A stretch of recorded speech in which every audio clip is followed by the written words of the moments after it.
Our board chair, who is also one of our largest donors, has been an incredible thought partner to me and to our organization. She's mostly retired, other than a few side gigs here and there. Given the turbulent economy and changing federal landscape, not to mention the rebuilding phase we're in after the pandemic, she's been nothing short of a huge gift to me as executive director.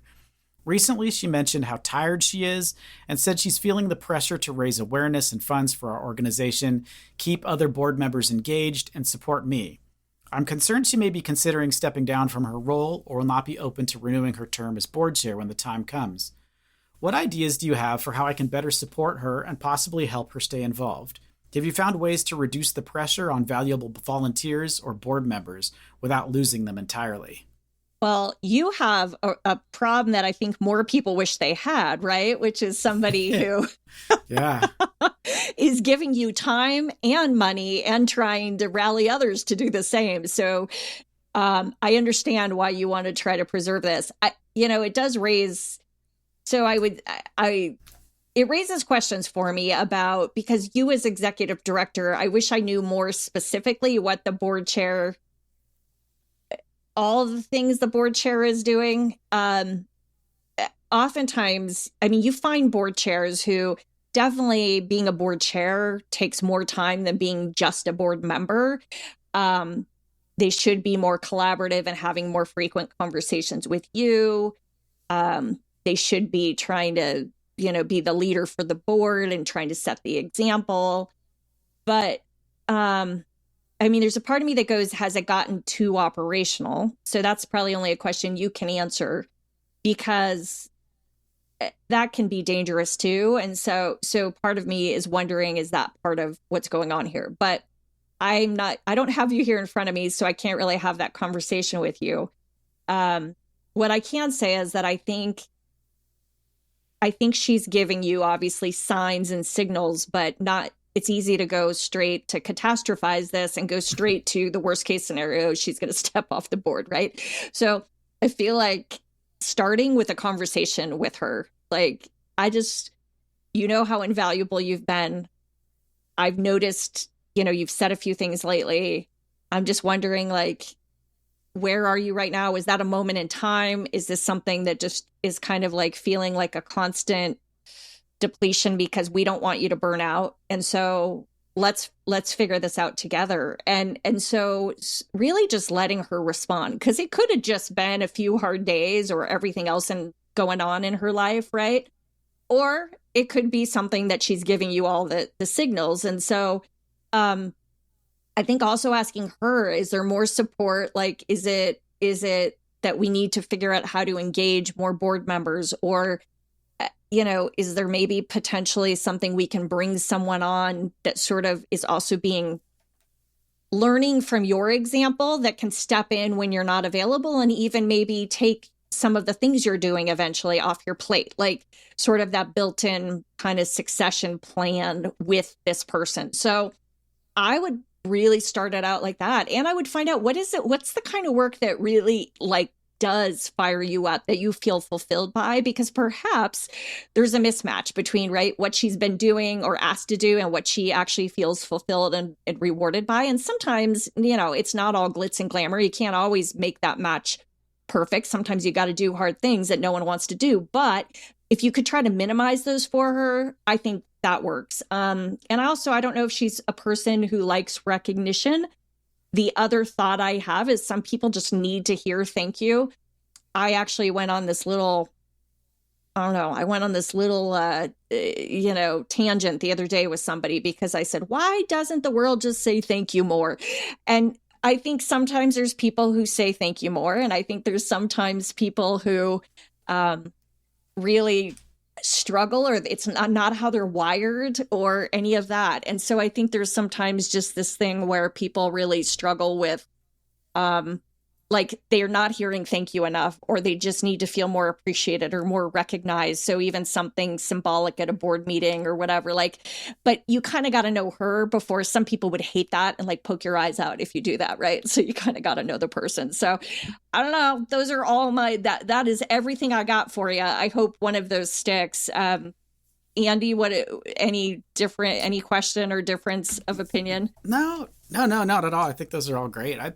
My sense from the question is this organization kind of feels like you're in that adolescence phase. Yeah. We talk about all the time with a nonprofit that's going from very like active operational board and then transitioning eventually to a board that's more on the governance side. Because this feels like it could be an opportunity to start moving to that governance side. Like your ED and the board chair are having conversations about sort of what roles are. This is a perfect opportunity to now say, okay, so let's see if we can switch this up and grow up a little bit where the board is just providing oversight, just doing governance activities, limiting their activities to the things that we really need them to do and letting the staff do everything else. Because awareness of your organization and keeping other board members engaged isn't the board chair's job at all. Right. So you don't want to make her like not, the funding dry up. I don't think that's where you want to go with it. You want to keep the funding coming. But if you can find ways to like get the board to grow up, that might be a really smart thing. And maybe, since she's currently a funder, maybe that's a conversation to say like, look, we would be awesome if we could hire somebody to do PR and marketing for us, but that's going to cost us this much money a year. Can you help us find money to do that? Which will then take some of this responsibility off of your plate. This awareness piece doesn't need to be done by the board. It could be done by staff. Somebody whose dedicated full-time job is making that happen. That could be a good conversation, which sort of solves her problem for sure. Nonprofit governance. Nonprofit answers. Nonprofit board. Nonprofit management. Nonprofit marketing. Nonprofit resources. Welcome to Nonprofit Everything, the podcast where hosts Andy Shurick and Stacey Wedding answer your questions about all things nonprofit. Hey everybody, welcome to another episode of Nonprofit Everything. As the announcer said, it's Stacey and Andy here to talk about nonprofit stuff. It's hot here. Is it hot where you are, Stacey? Oh, it is, but not as hot as where you are. I just can't seem to cool off. 108 degrees outside. You're probably what, 112? Yeah, I think it's 111 today. It's funny, so I'll be on a call with somebody, and I'm working with people all over the country, and like they're in places like Alaska, and I can't stop myself. It's like as soon as we get on the call, I'm like, I want to know what their weather is like. I'm like, is it raining? Did you get fog today? They're like, what's wrong with this guy? It's almost like you want to pretend like you're there. You're living vicariously through their weather. Yeah. It's fun. I mean, I feel like it's like what small talk is the worst form of conversation, like question and answer, where you're like, how's your weather today? It's like you can't think of anything else to talk about. So you like default back to the stupidest thing, which is the one thing that nobody can get upset about. It's like, well, I'm guilty of it. When I'm trying to fill like the silence, it'll be like, how is your weather? How's the weather? How was your weekend? I mean, sometimes I genuinely care about those things, but oftentimes they're space fillers. Yeah, so. Yeah, but I've gotten better at just being quiet. Like, so it'll be like you're on a call and there's like 8 other people and they're all like in the room with you and you're sort of waiting for it to start. And I'm not going to say anything. I'll just like everybody's just sort of sitting quietly waiting for the meeting to start. There's no reason to talk about weather or sports or like we could just have a quiet moment of nothing. I need to embrace that more. I get sometimes uncomfortable with that silence, and I have to learn better that it's not always a bad thing because it's exhausting always feeling like you have to fill the silence. So yeah, or when you get on a call and like you're there on time, but the people that are joining you are all late. And so you sit there for maybe like 3 or 4 minutes waiting for the call to start, and they get on and the first thing they do is apologize. Like, oh, I'm so sorry I'm late. And inside I'm like, I'm actually okay with that because I just had 3 minutes to sit quietly. Like I had 3 minutes of sort of like Zoom Teams meditation, just looking at my own face and thinking about mortality, whatever I was doing, and before you showed up. But I appreciated that, so don't apologize. That actually makes me feel better. So when I'm late for our podcast recordings and I keep you waiting, I will know that you're not actually secretly really upset with me. No, I appreciate. Actually, so for now, that anybody that's listening that has calls with me, just show up late. I appreciate that.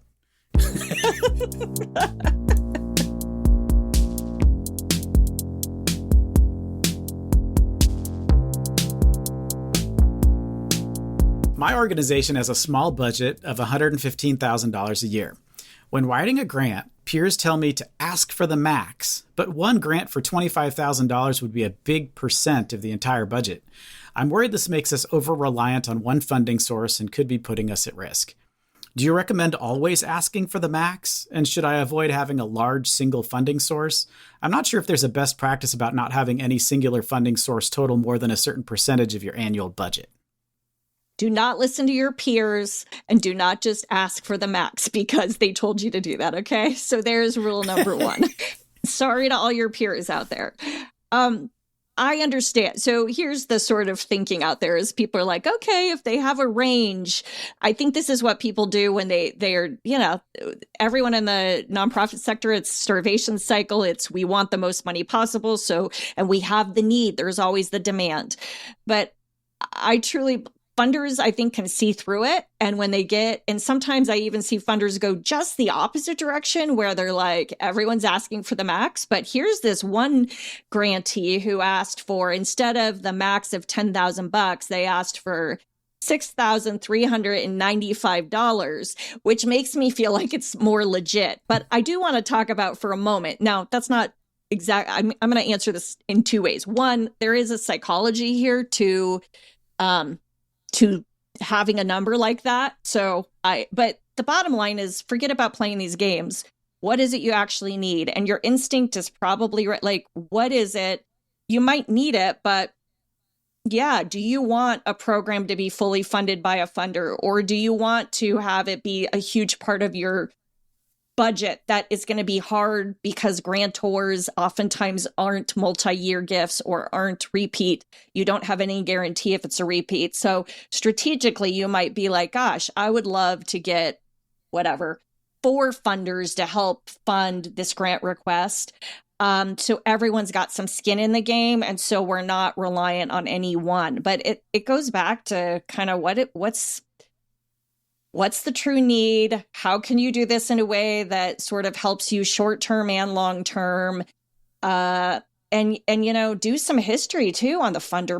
Depending on what kind of foundation they have, if they form if it's a corporate private foundation and they form a 990, file a form 990 PF, or even whatever entity, you can look them up unless it's kind of internal corporate giving program that has the figures more protected, but you can look it up and see what's their history of giving. And, if you see that across the board, it's max, then maybe you go a little bit on the higher side, but I don't think max for max sake is the answer. It's not strategic. And I don't think it's being, I don't know.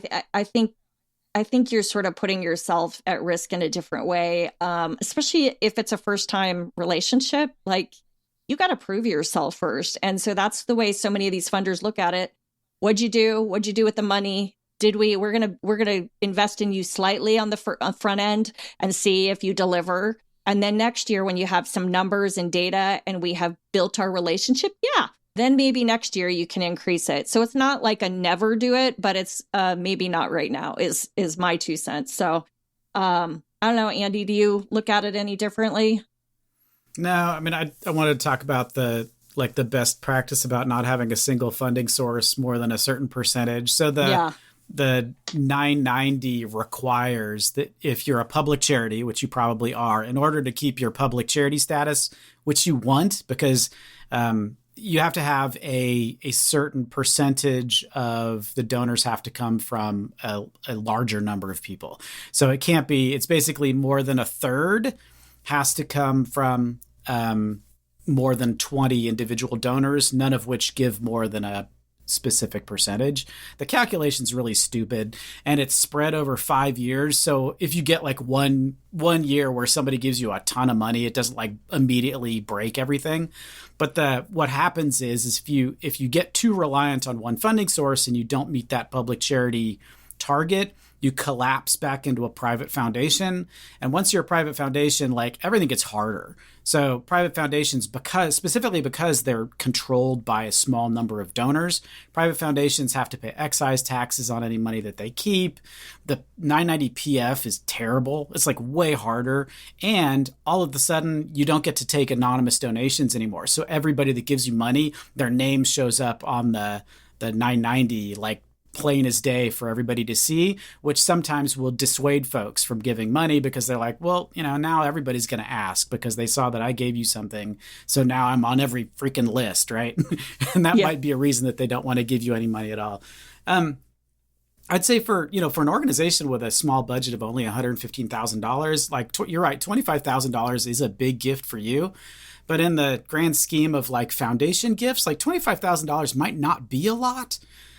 So one of the things you might think about is maybe you can spread that gift out over a couple of years. So come up, like Stacey was saying, come up with something that's meaningful to you and say like, well, this, for this, we can do $10,000 a year.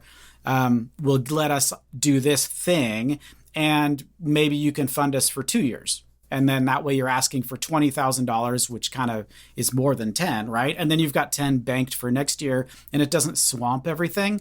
A foundation might be interested in doing that. Like, it's just, again, a lot of times foundations are looking for like the bang for their buck. Like, I like this particular organization. I like what they do, and I want to see them succeed. And so like longer term funding means that maybe they've got more of a runway to get a program started, or they're potentially more sustainable over a longer period of time. That can be attractive for a funder too.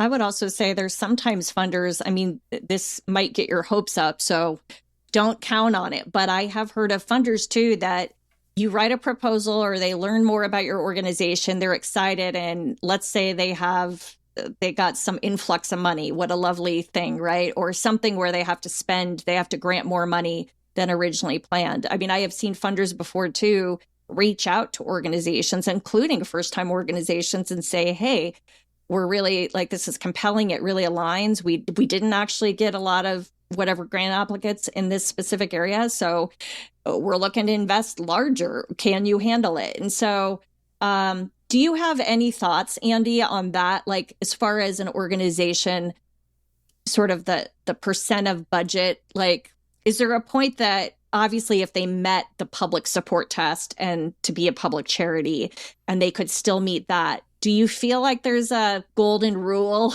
for thinking through that so that if something just fell on your doorstep, you would say, and that actually hurts us, that's going to hurt us long term more than help us?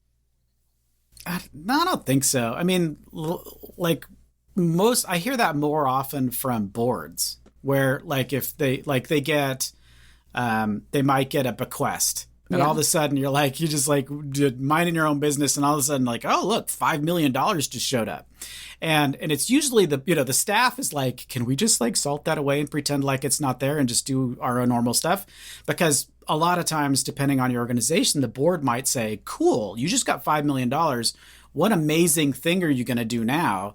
And the staff immediately thinks, well, now do I have to raise $5 million for this thing next year too? Yeah. Because now that's a lot harder for my development team. Like, we need to think about, do we have the internal capacity to be able to maintain this higher level of revenue over the next X number of years, right? So there's strategies there about maybe we make it a board designated fund. So the board might so you don't want it to be an endowment, like Andy's position, unless you are a performing arts organization that has to have an endowment to exist, or you're a university that has to have an endowment to exist. Like, endowments are hard because they block you from doing things today when you need to do something today, because you're only going to be able to pull a little bit of the money out of that thing. It's like, I mean, it's cool for like a little bit of money, but if you've got $5 million and you can just stash that somewhere just in case. Your rainy day fund, you want to be able to access, and not only access 5% of your rainy day fund, right? So if there's a way that you can make it a board restricted fund that says the board needs to approve us to actually dig into the corpus of this, like that's a good way to do that. So I think there's lots of strategies that I would think of that would sort of mitigate some of the risk of having like a big grant just sort of like swamp everything else. Because I'm all for like, look, if you want to give us the money, I'm not going to say no. Yeah. But I am going to try to prevent us from from the wheels coming off because we're going too fast.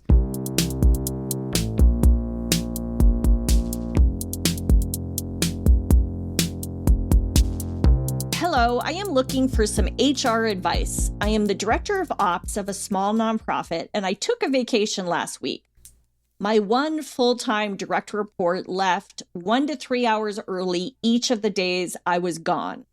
In addition, last week was a pay week, and all of the stubs come addressed in an envelope from our payroll company and are labeled as confidential. This employee opened the envelope and removed his pay stub.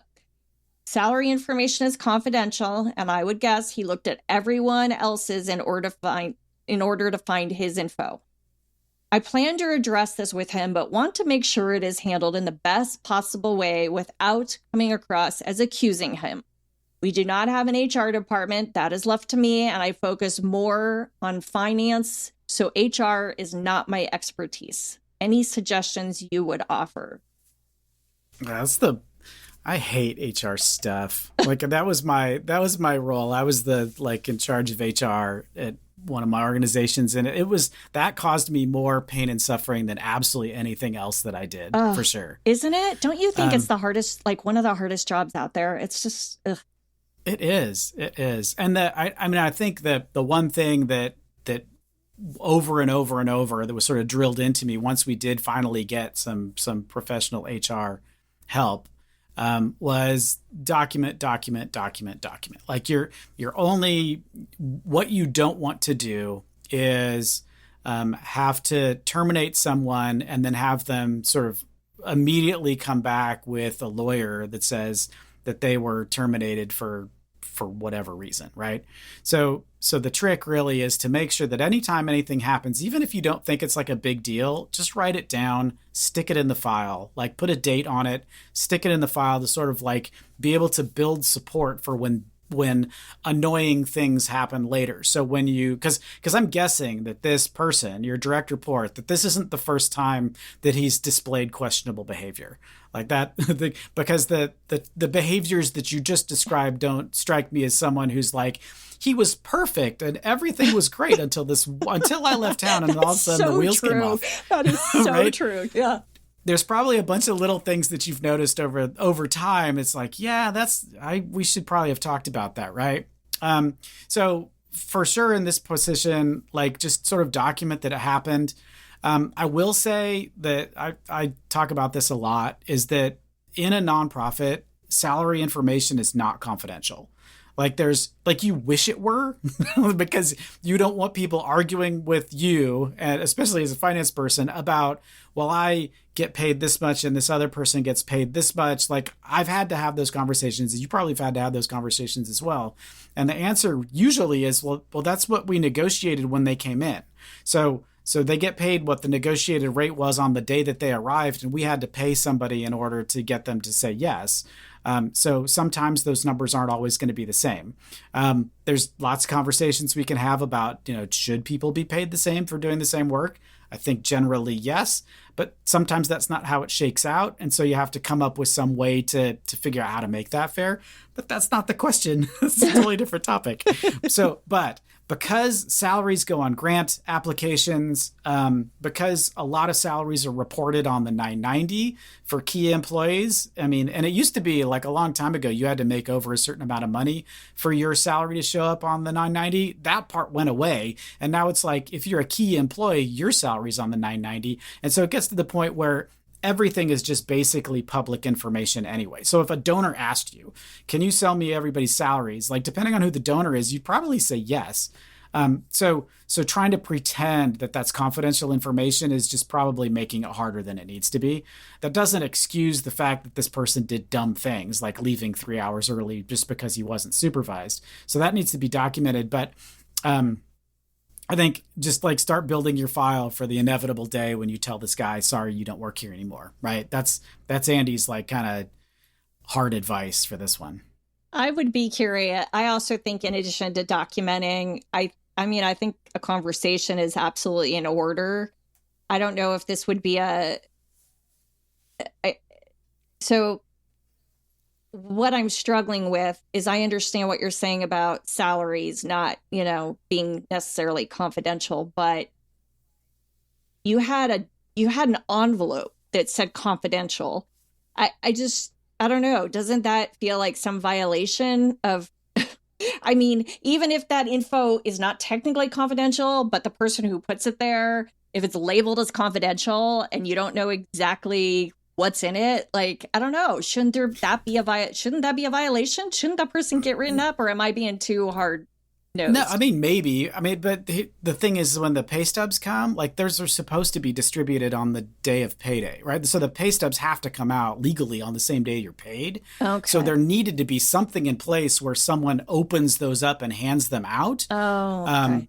Okay. Right. So I mean, it feels like that. I mean, maybe we're just not getting the whole story. Like maybe it was somebody else's job and he just took it upon himself to do that instead. But those pay stubs are supposed to be distributed on payday. Maybe he did it the day early. I don't know. Okay. So I feel like I don't quite have enough information to be upset about that particular piece of it. Okay. But yeah, I mean, like you're if he's doing something he wasn't supposed to do, again, document it. You're right. Have a conversation with them, but you're going to get nonsense anyway, right? You're going to get the same thing you would get from an adolescent child, which is, I didn't do that. Or like some excuse, like some reason why it was okay to leave 3 hours early because you were unsupervised, which is why you just document it, right? It's just written down, left 1 to 3 hours early on these dates, like as noticed by X, right?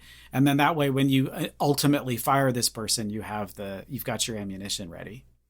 I feel like you are right, Andy, about this probably isn't the first time this has happened, because someone doesn't usually go from A to Z. Like it's like when the parents leave town and you go wild, right? Like, I don't know, usually it's not like from 0 to 180. So, but I think that having that conversation, perhaps even, and really finding out, like, maybe asking some what questions, not why, since why makes people feel like they're being interrogated, but like, what can you help me understand, or, what exactly was going on last week? I hear that you left every day, like, significantly early. Like, what was going on? What made you think that was okay to do it? Like, what was the thinking behind this? And so enough where they know that they were wrong, and then you be really clear, right? It's like, this is not acceptable. Here is what's acceptable. Here's how I would ask you do this in the future. So now you've also, like, if there's any room for improvement, and they're not just totally full of it, like, you do that. But I also am kind of in your court that I think most likely this person's short-lived, and I don't think they're gonna make it. As far as, I don't think there's a lot of coachable moments for someone who already does some of what we talked about, and yet that's the exhausting part of HR. You probably still need to go through some process, like what was outlined, right? And the documentation. Yeah. And part of this too is, like, I think earlier in my career, I was 100% on the side of, like, well, let's just, maybe it was just a one-time thing. They're a really good employee. Their heart's in the right place. Like, they like the mission. And I put up with a lot and got burned a bunch of times, like, again and again and again. Like, I would see behaviors that I'm like, that's not okay. But, let's just, maybe we can put in a corrective action plan and, like, talk about why you can't do this, right? Or, multiple employees have been telling me that this person's yelling at everyone. Like, that, I haven't personally experienced it, but I need to, like, listen when people tell me that certain employees are not, they're not just complaining because they like to complain. I mean, some of them maybe are, but like, those, like, for me, earlier in my career, those weren't red flags yet. The longer I go, the longer I do this, the way less tolerant I am of antisocial work behaviors. So if you if, I expect everybody to be, you can have a bad day, that's fine. But I expect everybody to pretty much be on their best behavior when they're representing the nonprofit. And if I see things that I think are problematic, I'm way more likely now to be like, you know what, you've shown me your character, and now I don't think I can trust you with anything else. So we need to put a corrective action plan in place. You are now on probation.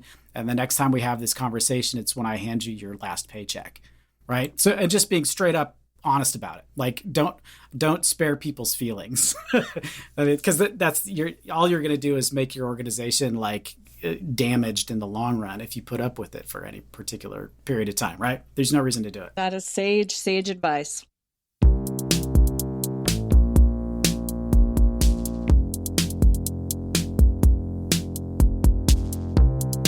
Hey there, we appreciate you so much for all the work you do each and every day, and also for just taking some time out of the crazy schedule or the summer travel schedule or all the things you're juggling to listen to Nonprofit Everything and hear Andy and I just banter back and forth about nonprofit stuff, all that jazz. And we certainly have fun doing it, and we hope you have fun listening. And what makes it the most rewarding for us are when we get your really cool questions that stump us or get us debating about things and sort of trying to figure out the world's problems. And for me, I've decided it all just boils down to having a magic wand, so that whenever we can't solve for something, we just need to whip out the magic wand. So I would like a magic wand to all of our listeners. If you can ever find one, please send it to me. So anyways, but with that said, yes, your questions mean the world to us and are what make this podcast happen. So you can find us on